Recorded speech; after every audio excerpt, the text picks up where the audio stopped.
Assalamualaikum warahmatullahi wabarakatuh. Perkenalkan, nama saya Ahmadi dengan nomor NIM 2114070108. Lokal PGMIC, jurusan Pendidikan Guru Madrasah Ibtidaiyah, Fakultas Tarbiyah dan Keguruan UIN Imam Monjol Padang.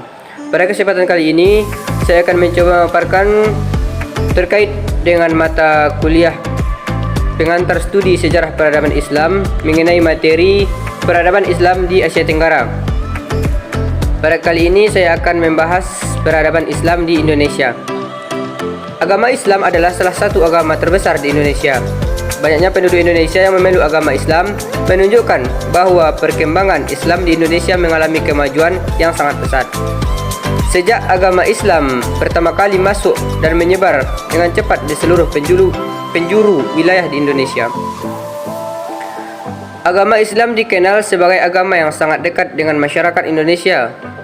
Masuknya agama Islam di Indonesia dikaji secara mendalam, mulai dari asal-usul teori persebaran agama Islam hingga jejak sejarah peninggalan persebaran agama Islam. Terdapat beberapa teori yang membahas tentang masuknya agama Islam ke Indonesia. Ada 3 teori yang menjelaskan mengenai masuknya Islam di Indonesia, antara lain teori Gujarat atau juga disebut teori India, kemudian teori Persia, dan juga teori Makkah. Berikut adalah pembahasan ringkas mengenai masing-masing teori masuknya agama Islam di Indonesia sebagai bagian dari sejarah peradaban Islam di Indonesia. Yang pertama, saya akan membahas tentang teori Gujarat. Islam dipercayai datang dari wilayah Gujarat, India, melalui peran para pedagang. Para pedagang India yang beragama Islam pada sekitar abad ke-13 Masehi.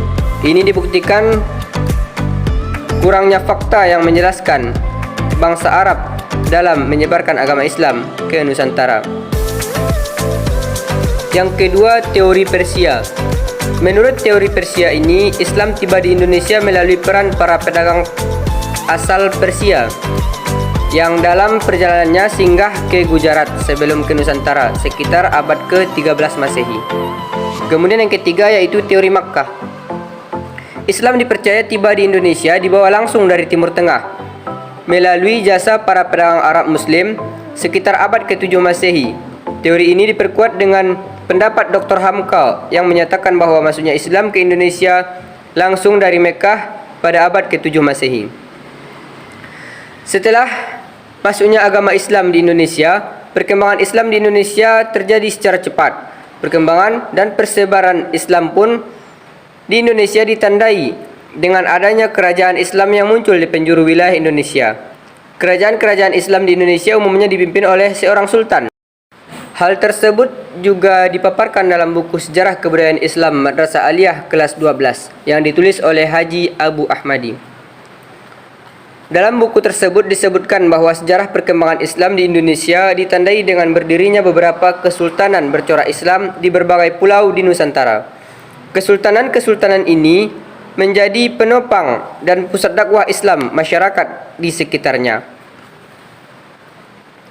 Kerajaan-kerajaan yang bercorak Islam di Indonesia cukup banyak, di antaranya Kerajaan Samudra Pasai, Kerajaan Aceh, Kerajaan Demak, Kerajaan Mataram, Kerajaan Mataram Islam, Kerajaan Banten, dan Kerajaan Makassar.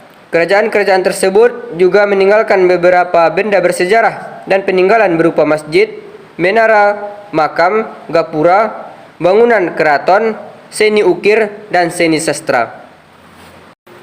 Baiklah teman-teman, sampai di sini materi yang dapat saya sampaikan. Semoga bermanfaat bagi kita bersama. Terima kasih telah menonton. Wassalamualaikum warahmatullahi wabarakatuh.